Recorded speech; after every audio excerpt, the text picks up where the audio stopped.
Welcome back, my green loving community, and what a pleasure it is to be back. I know, it's been a minute. I haven't been in front of this camera talking to you about some of my favorite plants, ways to style them, and also how to care for them. I know, but hopefully some of you have seen my face live and up close because I've been on a book tour. Now that book called Wild at Home, have that book about plants and plant care and plant styling and be traveling the world trying to get a little bit closer to those of you out there who also share that passion. But today I want to share more about what I'm excited about, and hopefully you are as well. And today that plant is the Rojo Congo. But what I really love about it is the fact that, kind of like most philodendrons, it doesn't require so much love that it becomes overwhelming. But there are a few things that you're gonna need tip-wise to make sure you're keeping it alive and thriving in your space. Now, Rojo Congo is a philodendron that is a climbing plant out in the wild. So you might see it climbing up trees or certain structures, but in your home, if you lean it up against the wall, you'll see as it starts to grow. And if you stake it or place it next to maybe a bookshelf or a window where you can maybe tie it up, it'll keep continuing to grow large and in that space. But the Rojo Congo is a wide body plant, real wide bodied. So make sure you have enough room for it to spread its arms. Now, if you put it in a hallway, it is gonna trip someone up.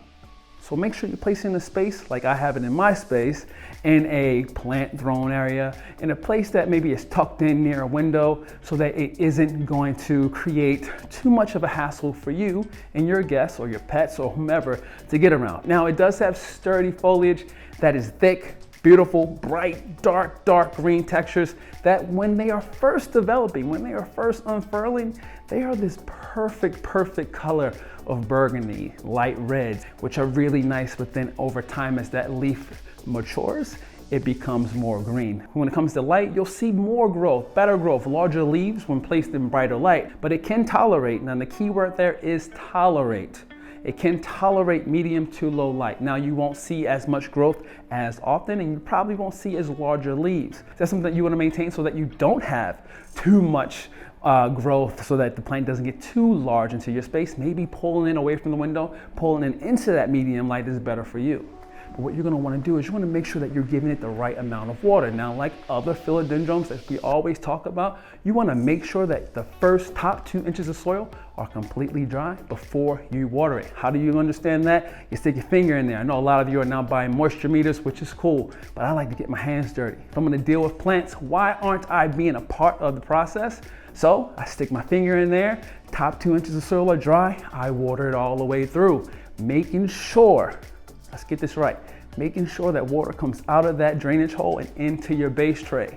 If you don't have a pot without a drainage hole, you might find yourself with some real issues. So in that case, go to one of the videos we already have about potting plants in pots without drainage holes.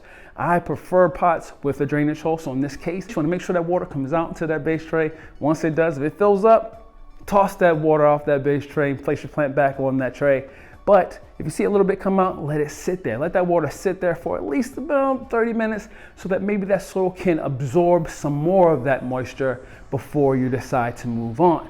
What you want to do is, once it's in that bright spot, these leaves are going to grow fairly large. And to make sure the body of it stays a bit balanced, what you might want to do is rotate it.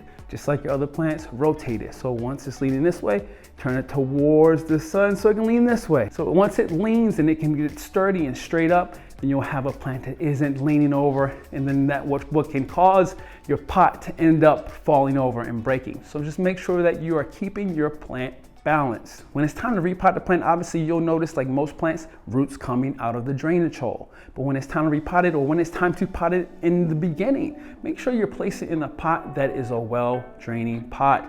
Maybe terracotta, maybe something more ceramic, something that will pour that moisture to the sides, because obviously, like I just said, you want to make sure your soil is staying dry. So yeah, that's it. That's the Rojo Congo, and that's the reasons why I really love it. Make sure you place this in a spot in your home that you want to make look more vibrant. What I really love about the Rojo Congo is the textures against the other greener foliage that is in the space. Against the fiddle-leaf fig and the ficus altisima, it's one of those things that really makes it stand out, makes it pop against all the other greens that are in your space. So if you don't have one, give the Rojo Congo a try, and if you do have one, keep shining. I hope this helps. Have fun. You enjoy watching Plant Doctor videos and getting these tips? Please subscribe to the Apartment Therapy channel.